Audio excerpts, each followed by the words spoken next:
Hi friends, অনেক দিন পর বেরিয়ে পড়েছি আবার একটা সোলো ট্রিপে। এবার যাচ্ছি মালয়েশিয়া। এই মুহূর্তে আমি বসে আছি কলকাতা এয়ারপোর্টে। মালয়েশিয়াতে আমার প্রথম স্টপ হবে কুয়ালালামপুর। টিকিট কেটেছি এয়ার এশিয়াতে।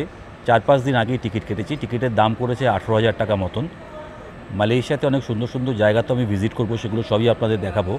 এছাড়াও একটা খুব সুন্দর জিনিস আমি কিনবো। আমার মনে হয় বাংলা ব্লগে সেটাই প্রথম হবে। টাইম এখন 12:45-এ ছাড়বে। এয়ার এশিয়ার এই রুটে 10 থেকে 30 রিঙ্গিতের মধ্যে অনেকগুলো খাবারের অপশনস রয়েছে। ব্র্যান্ড নিউ এই এয়ারবাস A320 বিমানে লেগ স্পেসটা কিন্তু যথেষ্টই ভালো। আমার হাইট 6 ফুট, আমি খুব ভালো মতোই বসতে পারছি।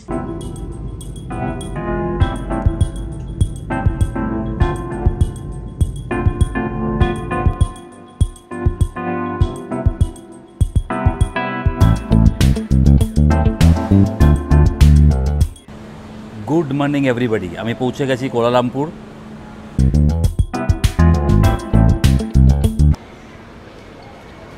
এখন কুয়ালালামপুর এয়ারপোর্টেই বসে আছি।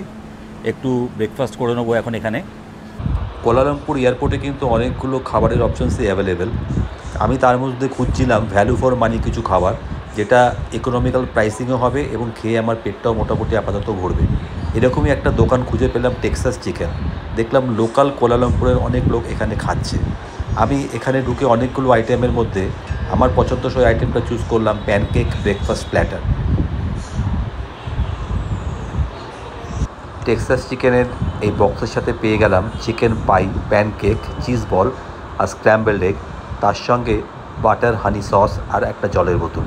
খরচ পড়ল 16.5 রিঙ্গিত। কুয়ালালামপুর এয়ারপোর্ট থেকে একদমই সিম কার্ড কিনবেন না। এখানে যে সিম কার্ডের দাম 50 রিঙ্গিত, এয়ারপোর্টের বাইরে সেম সিম কার্ড 13 রিঙ্গিতে পাওয়া যায়।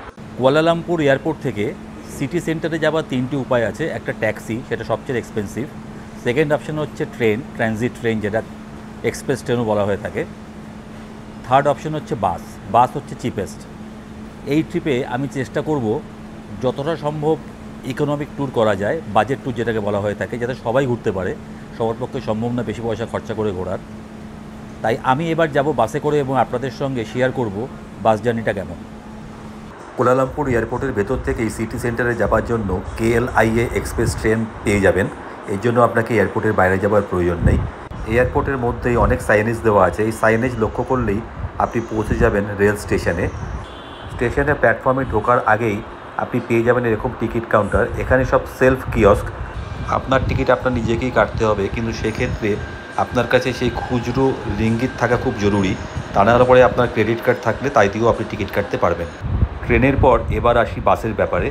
বাস কোথা থেকে ছাড়ে তার সাইনেজও এখানে দেওয়া আছে। ওটা ফলো করে গেলে আপনি পৌঁছে যাবেন বাস স্টেশনে। দেখুন, এখান থেকে আমি নিচে নামছি, বাস স্টেশনটা নিচে নামলেই প্রথমে পেয়ে যাবেন ট্যাক্সির এই কাউন্টারগুলো। এগুলো খুব এক্সপেন্সিভ ট্যাক্সি, এগুলো না যাওয়াই ভালো। একদম লাস্টে যে কাউন্টারটা দেখতে পাচ্ছেন 1 নম্বর, ওটা হচ্ছে গ্র্যাবের কাউন্টার, GRAB। আমাদের এখানে যেরকম উবার চলে, ওখানে গ্র্যাব চলে।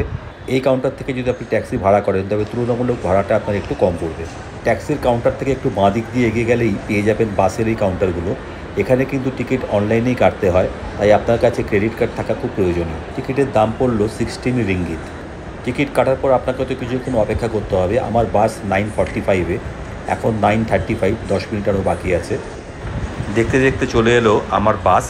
বাসের নিচে মাল রাখার এরকম জায়গা রয়েছে। বাসের ভেতরটা আমাদের এখানে যেরকম বাস চলে সেরকমই দেখতে, কিন্তু একটা খুব অসুবিধা, এখানে বাসের সিট নাম্বার কেউ মানে না। 1 ঘন্টা 10 মিনিট ট্র্যাভেল করে পৌঁছে গেলাম কুয়ালালামপুর এয়ারপোর্ট থেকে কুয়ালালামপুর সেন্ট্রাল বাস স্টেশন।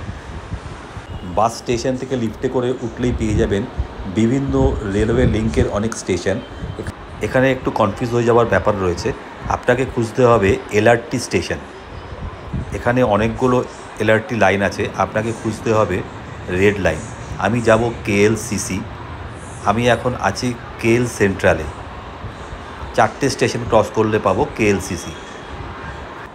এখানেও কিন্তু টিকিট কাটতে গেলে আপনার কাছে ইন্টারন্যাশনাল ক্রেডিট কার্ড থাকতে হবে।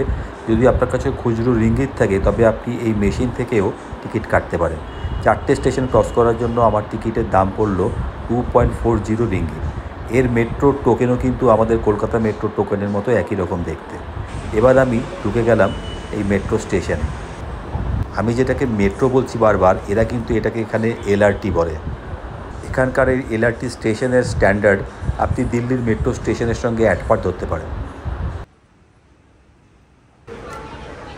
কুয়ালালামপুর ইন্টারন্যাশনাল এয়ারপোর্ট থেকে বাসে করে সবচেয়ে সস্তায় কীভাবে সিটি সেন্টারে আসতে হয় সেটা আপনাদের দেখালাম। এখন আমি কেএল সেন্ট্রাল থেকে কেএলসিসি যাব, আমার হোটেলের নিয়ারেস্ট মেট্রো স্টেশন ওটাই।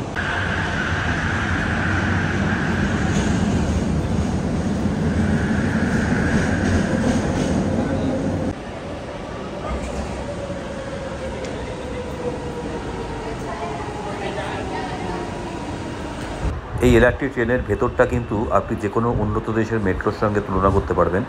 দুবাই বা সিঙ্গাপুরের মেট্রো যেরকম পরিষ্কার হয়, এটাও ঠিক সেরকম। ট্রেনের ভেতরে অ্যানাউন্সমেন্ট বা সাইনেজ যথেষ্ট, খুব অনায়াসে আপনি আপনার গন্তব্যে পৌঁছতে পারবেন। ডিসপ্লেতে দেখা যাচ্ছে নেক্সট স্টেশন কেএলসিসি, ওই স্টেশনেই আমি নামবো। আজকের ভিডিওটা এখানেই শেষ করছি। পরের ভিডিওগুলো অবশ্যই দেখবেন। ভিডিওটা ভালো লেগে থাকলে লাইক করবেন, শেয়ার করবেন, কমেন্ট করবেন। ভালো থাকবেন।